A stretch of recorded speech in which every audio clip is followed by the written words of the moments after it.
আমরা চাই অত্যন্ত ধরে রেখে নতুন প্রজন্মকে শহীদ প্রেসিডেন্ট জিয়া রহমানের আদর্শে মেনে নেব এবং ইনশাল্লাহ সোনায় গড়ে দেবো এই বাংলাদেশকে। আবারও মুক্ত হয়েছে স্বৈরাচার, আবারও ইনশাল্লাহ গণতান্ত্রিক সরকার প্রতিষ্ঠা হবে এবং আমাদের নেতা আগামীর রাষ্ট্রনায়ক জনাব তারেক রহমান তার পেটে গুলি করে নাড়িভুড়ি বের করে ফেলেছে।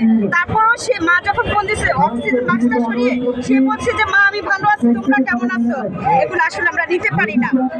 আমাদের দাবি দেওয়া সবাই একটাই থাকবে যে এই খুনি হাসিনা যতই পালাক তার বিচার একটাই হবে,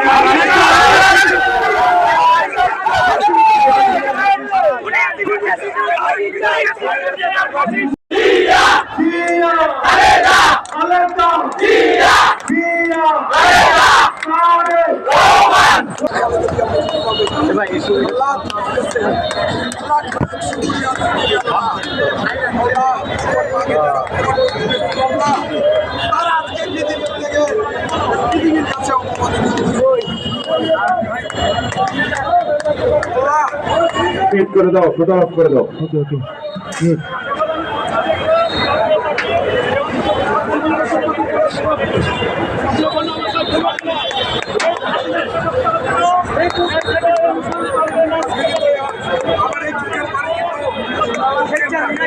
আমাদের দেহ এখন রক্তাক্ত।